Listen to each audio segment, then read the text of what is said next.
Namaste friends. So let's begin for a small but meaningful session of meditative yoga for anxiety. Anxiety के लिए कुछ activity आज यहाँ पे हम करने वाले हैं. आप घर पे बैठते हुए ये छोटी छोटी एक्टिविटी जरूर कर सकते हैं. और दूसरा, जैसे आप लंच करके भी आए होंगे, उसके बाद आधे घंटे का गैप हो तो कोई ये एक्टिविटी करने में कोई प्रॉब्लम है नहीं है. और ना भी हो तो आप धीरे धीरे बस इसको परफॉर्म कीजिए, समझ के लीजिए, बाद में आप इसको आपके वर्क लाइफस्टाइल में इन्वॉल्व कर सकते हैं. तो एंजाइटी जो वर्ड है या एंजाइटी जो बॉडी पर आती है, माइंड पे आती है, वो हमें पता है कि through thoughts, through situations create होती है. और वो आती है ब्रेन में हाइपोथैलेमस ग्लैंड पे, उसके बाद पिट्यूटरी ग्लैंड और उसके बाद आती है एड्रिनल ग्लैंड पे. तो ये तो हो गया फिजियोलॉजिकल स्ट्रक्चर कि एड्रिनल ग्लैंड कॉर्टिसोल जब रेज करता है तभी हमें एंजाइटी फील होती है, डिप्रेशन, डिजीनेस फील होता है. ये सारी चीजें देखते हुए, साइंटिफिकली समझते हुए, अब हम थ्रू योगा इसके लिए कर क्या सकते हैं. हम अपने बॉडी को बैलेंस रख सकते हैं. वात पित्त कफ जो है वो बैलेंस रख सकते हैं ताकि हमारी इम्यूनिटी स्ट्रेंथन हो और जो भी फॉरेन एलिमेंट्स या जो भी सिचुएशंस, ऑब्स्टेकल्स क्रिएट हो रहे हैं बॉडी और माइंड के साथ, उससे हम अच्छे से टैकल कर सके.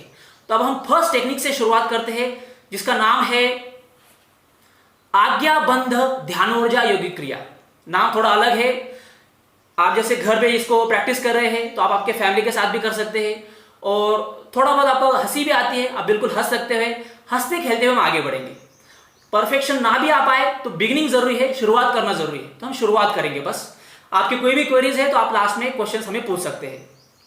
जैसे कहा, नाम है आज्ञाबंध ध्यानोर्जा योगिक क्रिया, लॉक और थर्ड आई ध्यानोर्जा योगिक क्रिया, मेडिटर्जी योगिक technique, a kind of technique which raise our energy towards meditation. तो करना कैसे, पहले मैं आपको दिखाऊं, फिर हम सब मिलकर इसको करने वाले हैं. आपको बस अभी देखना है, बाद में हम सब इसको मिलकर करेंगे.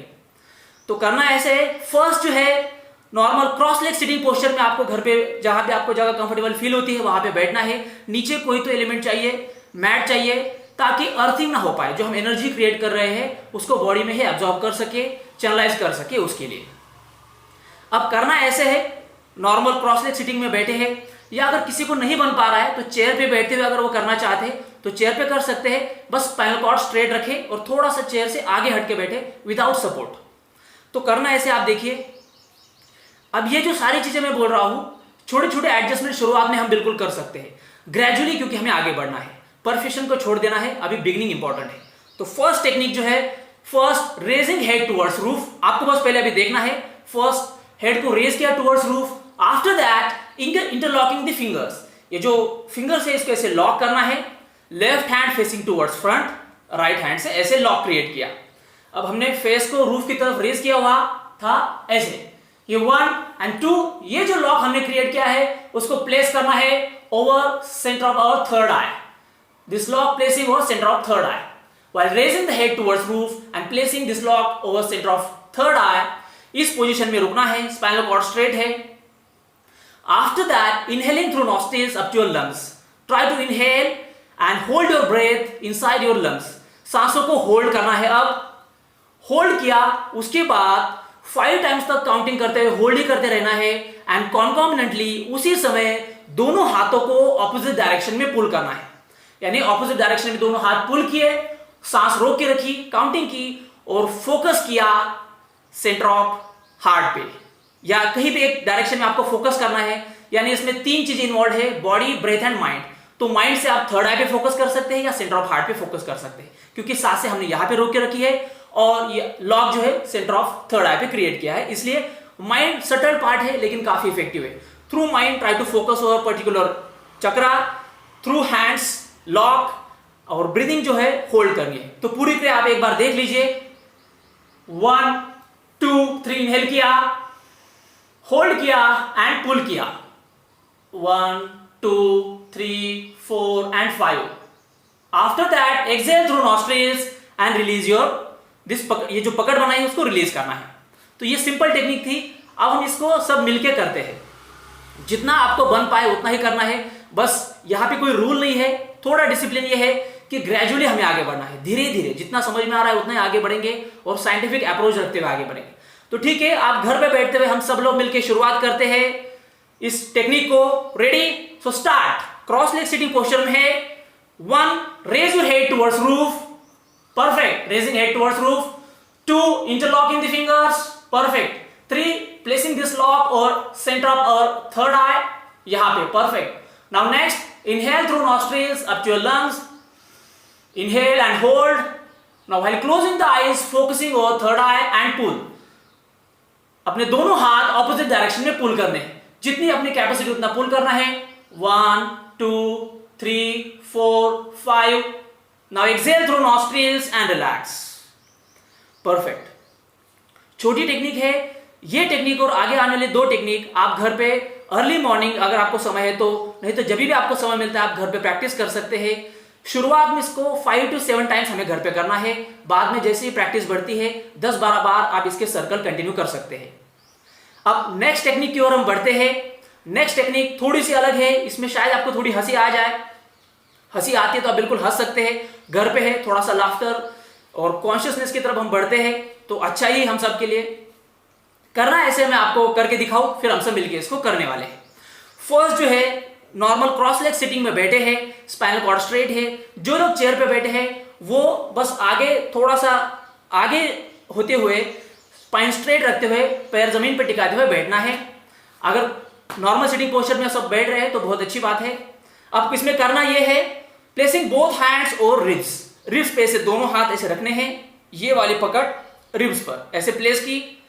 ये 1 2 जो है अब थोड़ा सा मुश्किल होगा, ना बन पाए तो कोई प्रॉब्लम नहीं, जितना बन पाए उतना ही करना है. ये 1 and 2 ऐसे थोड़ा मुश्किल जाएगा बिल्कुल, लेकिन जैसे हमने शुरुआत में कहा कि परफेक्शन को छोड़ देते हैं, फोकस करते हैं बिगिनिंग पे. तो जिनको ये प्रॉपर नहीं बन पा रहा है उन्होंने बस इतना भी किया तो भी चलेगा, या बस स्ट्रेट भी ऐसे रख पाए तो भी कोई प्रॉब्लम नहीं. तो ये 1 and 2 बस सिंपल इतना भी आपको हाथ आगे की तरफ आप बेंड कर सके तो भी काफी है. 1 2 3 पुटिंग हेड डाउन, ऐसे किया. आपको बस अभी देखना है, मैं आपको बस करके दिखा रहा हूं. 1 2 3. After that inhaling through nostrils while raising your head towards roof, और उसी समय दोनों हाथ पीछे की ओर ले जाने हैं, और उसके बाद एक्सेल करना है थ्रू माउथ. अब पूरी क्रिया आप एक बार देखिए, हंसी आते आप बिल्कुल हंस सकते हैं. हंसते हुए घर पे ही हम सब लोग मिलकर इसको कंटिन्यू करने वाले. तो पूरी क्रिया ऐसी है, 1 2 3 4 इनहेल किया और उसी समय हेड को रेज किया टुवर्ड्स रूफ. इनहेल,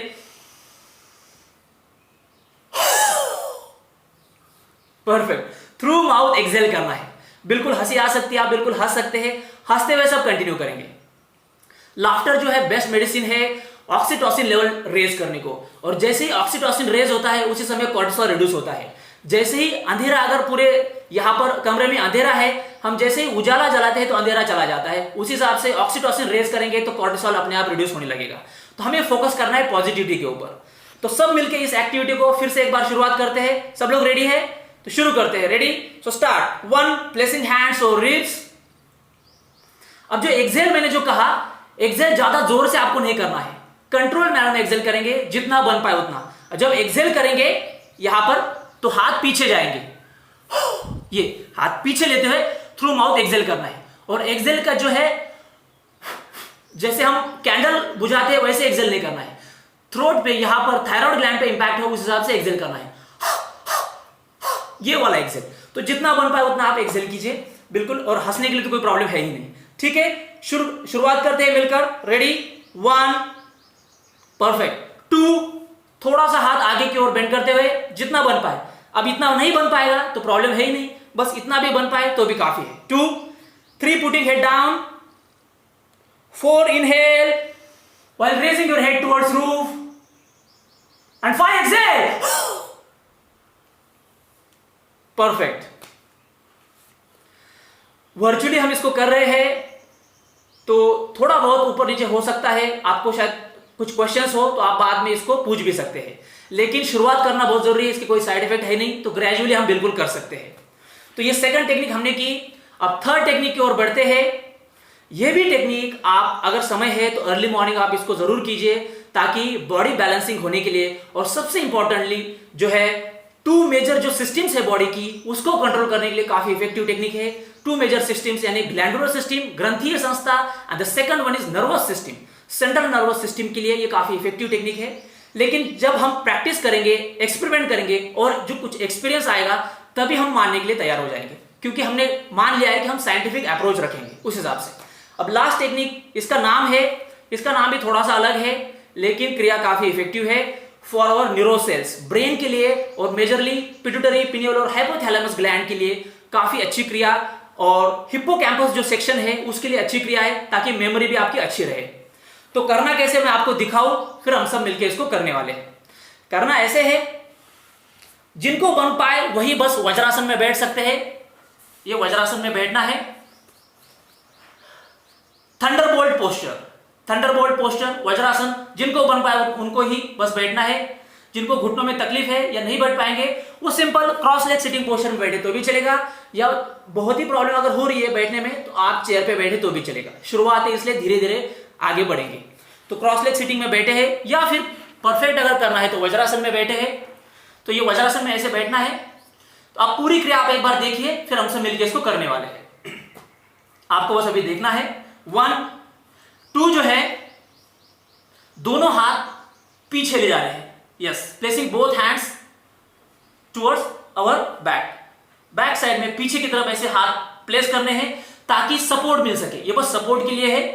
अगर आप इतना पूरी तरह नहीं ले जा पाते हाथ तो सिंपल ऐसे रखा तो भी चलेगा। पर्पस है कि ग्रेजुअली हम आगे बढ़े। अगर तकलीफ हो रही है लोअर बैक स्पाइन में तो ही, नहीं तो परफेक्ट अगर करना है हमें शुरुआत में ही थोड़ा थोड़ा आगे बढ़ना है। तो ये 1 2 3 जो है रेजिंग हेड टुवर्ड्स रूफ, फिर से एक बार ऐसे, यानी इस पोजीशन को होल्ड करना है। देखिए ये वाली पोजीशन है ऐसे, तो ये पोजीशन होल्ड करनी है। इस टेक्निक को कहते हैं शैल भ्रामरी प्राणायाम, संस्कृत टर्म है बर्ग हमिंग बी ब्रीदिंग टेक्निक, बर्ग हमिंग बी ब्रीदिंग टेक्निक। बर्ग यानी आपने आइसबर्ग वर्ड सुना होगा, उस हिसाब से बर्ग यानी हिल, पिरामिड की तरह हमें बॉडी का शेप लेना है ऐसे, और उसी हिसाब से raising face towards roof. And after that inhale करना है, लंग्स में सांस फील करनी है, और लंग्स में सांस फील करते हुए म की चैंटिंग करनी है, जितनी अपनी कैपेसिटी उतना म की चैंटिंग करनी है। तो पूरी क्रिया आप एक बार देख लीजिए। ये 1 2 3 raising head towards roof, 4 inhale किया, एंड 5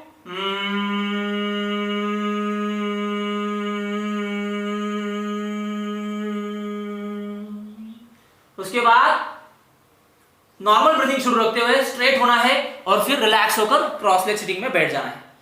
यानी नेक जो है पूरी तरह पीछे छोड़ देनी है। ज्यादा तकलीफ हो तो आप नेक को थोड़ा सा होल्ड कर सकते हैं, लेकिन नेक पूरी तरह पीछे छोड़ देनी है, हेड पूरी तरह पीछे की तरफ गिरा हुआ इस हिसाब से, ताकि वाइब्रेशन ज्यादा जो डेवलप हो रहे हैं उसको हम फील कर सके। तो ठीक है, शायद सबको समझ में आ गई होगी। हम सब मिलके इस टेक्निक को घर पे करने की कोशिश करते हैं। सब लोग रेडी है? जिनको बैठना पॉसिबल है वही बस वज्रासन में बैठे, बाकी सब क्रॉस लेग सिटिंग पोस्चर में ऐसे कर सकते हैं ऐसे। ठीक है, शुरू करते हैं। क्रॉस लेग सिटिंग पोस्चर में सपोज आप बैठे, मान के चलते हैं 1, और जिनको वज्रासन में पॉसिबल है वो वज्रासन में करें। 1 2 placing hands towards back side, पीछे की तरफ हाथ प्लेस करने हैं ताकि सपोर्ट मिल सके आपको ऐसे, राइट। अब रेजिंग हेड टुवर्ड्स रूफ, पूरी तरह नेक पीछे छोड़ देनी है, हेड पीछे छोड़ देना है ऐसे, यानी शोल्डर्स पे हेड का पूरा वेट आ गया है और शोल्डर्स पे ऐसे पूरा हेड छोड़ देना है। Perfect. Now next, inhale through nostrils, inhale, और म की चैंटिंग शुरू करनी है। Start.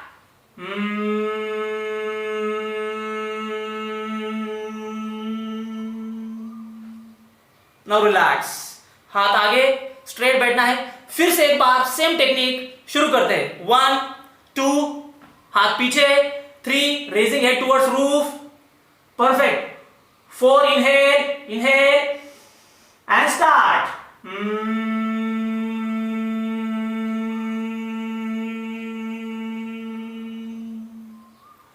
Now exhale and relax.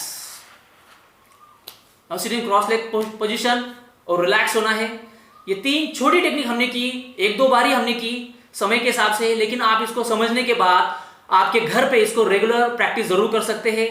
Early morning आपको अगर समय मिलता है तो आप अर्ली मॉर्निंग इसको कीजिए, नहीं तो जब जागो तब सवेरा, जब भी आपको लगता है कि अभी समय है मुझे एक्सरसाइज करने के लिए, आप उस समय कीजिए। बस खाने में थोड़ा डिस्टेंस होना चाहिए, आधा 1 घंटे का अगर गैप हो खाने के बाद और एक्सरसाइज के बाद भी, तो अच्छा है। मतलब खाने के बाद 1 घंटा गैप, फिर एक्सरसाइज, फिर 1 घंटा गैप, और फिर आप कुछ खा सकते हैं उस हिसाब से। यानी थोड़ा सा एम्प्टी स्टमक रखने की कोशिश करेंगे ताकि एनर्जी नीचे ना जाते हुए ब्रेन की तरफ फ्लो हो और हम जो एक्टिविटीज कर रहे हैं उसका ज्यादा लाभ उठा सके। तो आपकी कोई भी क्वेरीज है आप अभी चैट बॉक्स में पूछ सकते हैं। Thank you. Yes, what are the key benefits of these yogas? जैसे हमने सेशन का नाम है मेडिटेटिव योगा फॉर एंजाइटी। तो एंजाइटी हम जैसे जो हमारा वर्क कल्चर है, लाइफस्टाइल है, उस हिसाब से एंग्शियस हम बहुत जल्दी होते हैं, स्ट्रेस भी आता है और थकावट भी होती है। अभी तो वर्क फ्रॉम होम कर रहे हैं इसलिए बॉडी का ज़्यादा यूज नहीं है, लेकिन ब्रेन से भी काफ़ी एनर्जी ड्रेन होती है। और दूसरा सबसे ज़्यादा energy through eyes, through years drain होती है। तो at the end of the day हमें लगता है कि काफ़ी स्ट्रेस आ गया है, फटीग आ गया है। तो हमारे एनर्जी को चैनलाइज करने के लिए ये सारी योगिक एक्टिविटीज हमें हेल्प करती है। योगा कोई भी सिम्टम्स को नहीं हील करेगी, योगा रूट पे फोकस करती है। यानी हमारे जो सिस्टम बनी हुई है, फिजिकल, फिजियोलॉजिकल और साइकोलॉजिकल बॉडी को बैलेंस करने की कोशिश योगा और मेडिटेशन की एक्टिविटीज करती है। तो ये तीनों जो टेक्निक है वो हमारे नर्वस सिस्टम के लिए, ग्लैंडुलर सिस्टम के लिए काफी इफेक्टिव है, ताकि हम स्ट्रेंथन और अपनी इम्यूनिटी को डेवलप कर सके। तो इसलिए इसका जो बेनिफिट है वो हमें अपने आप को बैलेंस करने में है, ताकि कोई भी अगर ऑब्स्टेकल्स, बैरियर्स आए तो हम उसको फाइट कर सके और बैलेंस्ड रह सके। Thank you. Does this yoga really help in anxiety management? जैसे कहा कि एंजाइटी जो वर्ड है वो सिम्टम है, तो सिम्टम तो आगे बहुत सारे हो सकते हैं। अभी जैसे हमें पता है कि कोरोना, शायद नाम पहले सुना नहीं होगा, तो प्रॉब्लम्स तो बहुत सारे आएंगे, लेकिन हमारी बॉडी तो वही है। प्रॉब्लम, हमारे जो प्रॉब्लम फेस करने की जो सिस्टम है वो भी वही है, यानी इम्यून सिस्टम, ये 10-11 जो सिस्टम्स है वो तो वही है। तो योगा ये करता है कि अपने सिस्टम को स्ट्रेंथन करता है एक। और योगा बस एक्सरसाइज ही नहीं है, योगा की शुरुआत होती है सांख्य योग से, यानी नॉलेज ऑफ अंडरस्टैंडिंग। पहले हम जितना ज्यादा समझेंगे उतना ज्यादा रास्ते आसान बन जाएंगे, बाद में करने के लिए ज्यादा कुछ बचेगा नहीं अगर हम अंडरस्टैंडिंग को बढ़ाएं। तो ये सांख्य योग है। दूसरा ये साधना योग अभी हम कर रहे हैं, प्रैक्टिस, क्रिया योग, साधना योग। तो इस हिसाब से ये प्रैक्टिस से फिजिकल और फिजियोलॉजिकल बॉडी स्ट्रेंथन हो सकती है। और एवरीथिंग इज इंटरलिंक्ड। बॉडी यानी साइंटिफिक वर्ड है साइकोसोमैटिक, माइंड और बॉडी एक ही है, बस 2 अलग डायरेक्शन है। तो आप कहीं से भी शुरुआत कर सकते हैं। तो योगा डेफिनेटली हेल्प करता है, लेकिन लेबोरेटरी में जैसे कोई हम प्रमाण नहीं दे सकते, उस हिसाब से हम घर पे 15-20 दिन बस प्रैक्टिकली एक्सपेरिमेंट करके देखिए। अगर आपको लगता है कि रिजल्ट आ रहा है तो ही हम कंटिन्यू कर सकते हैं, नहीं तो फिर बिल्कुल छोड़ा भी जा सकता है। Thank you. Are these exercises okay for people having blood pressure issues? सारी जो योगिक एक्सरसाइज है, अगर बॉडी अच्छी है अभी या हम यंग एज में है तो डेफिनेटली सारी एक्सरसाइज कर सकते हैं। थोड़ा बहुत ऊपर नीचे हुआ तो भी प्रॉब्लम नहीं होता है। लेकिन जिनकी बॉडी में थोड़ा सा प्रॉब्लम है, जैसे हाइपरटेंशन है या ब्लड बीपी का प्रॉब्लम है, तो उन जैसे लोगों के लिए शुरुआत तो बिल्कुल करना चाहिए, क्योंकि अगर किसी को सांप ने काटा है तो उसको एंटीडोट भी सांप के द्वारा बनाया हुआ इंजेक्शन या फिर कोई मेडिसिन देनी पड़ेगी। तो औषधि भी उसी से बनाते हैं। तो उस हिसाब से प्रॉब्लम तो है हाइपरटेंशन, बीपी, उसमें भी हमें थ्रू योगा ही हील करना पड़ेगा। लेकिन इसमें अब हमें ग्रेजुअली जाना पड़ेगा, धीरे धीरे। जो हम 50% की कैपेसिटी है वो बस 10% ही हमें यूज करनी पड़ेगी। यानी हमने जो ऐसा किया और 5 टाइम काउंटिंग तक हमने होल्ड की थी ब्रेथ, उसको जिनको प्रॉब्लम है वो 1 या 2 सेकंड ही होल्ड करें। तो धीरे धीरे अपनी कैपेसिटी में बढ़े, जब लगे कि कैपेसिटी ग्रो हो रही है तभी हम इसको ज्यादा एक्सेसिव लेवल पे कर सकते हैं, नहीं तो 0.1% या 10 to 15% करने में प्रॉब्लम है नहीं है। Thank you. In the third exercise, do we have to exhale while humming? Third exercise में हमें एक्सेल नहीं करना है, थ्रू नॉस्ट्रिल्स एक्सेलेशन होता रहेगा। हमें बस म की चैंटिंग करनी है। ओम में जो तीसरा स्वर है आ उ म, व्हाइल चैंटिंग म ऑटोमेटिकली मैं एक्सेल कर रहा हूं, मतलब एक्सेल करना ही मुझे पड़ेगा, तभी मैं म की चैंटिंग कर पाऊंगा। तो एक्सेलेशन बाय प्रोडक्ट है, हमें फोर्सफुली एक्सेल नहीं करना है, बाय प्रोडक्ट एक्सेलेशन होता रहेगा। हम बस फोकस करेंगे म की चैंटिंग पर, चैंटिंग होती रहेगी, एक्सेलेशन होता रहेगा। Yes. How many repetitions are best for each yoga? जैसे शुरुआत में कहा था कि 5 to 7 टाइम्स कोई भी शुरुआत हमें करनी है किसी भी, जैसे हम जिम भी जाते हैं तो शुरुआत में 1-1.5 घंटा एक्सरसाइज करेंगे, तो फिर 2-3 दिन घर पे रहना पड़ेगा, फिर जिम नहीं जाना पड़ेगा। उसी हिसाब से योगा का भी है, क्योंकि बॉडी इन्वॉल्व है, प्रैक्टिस नहीं होती है और इंटरनल सिस्टम काफ़ी डेलिकेट होती है, इसलिए ग्रेजुअली जितना बन पाए उतना आगे बढ़ना है। 5 to 7 टाइम्स हम इस एक एक एक्टिविटी को शुरुआत में कर सकते हैं। जैसे 15-20 दिन हो जाए उसके बाद इसको 10 to 15 काउंट्स तक आप ले जा सकते हैं। और ये सारे एक्टिविटीज को अपनी लाइफस्टाइल ध्यान में रखते हुए 15 से 20 बार एक एक एक्टिविटी करने में कोई प्रॉब्लम नहीं, या फिर आप 20 से 25 मिनट भी दिन में ये सारे एक्टिविटी को मिला के दे सकते हैं। Thank you.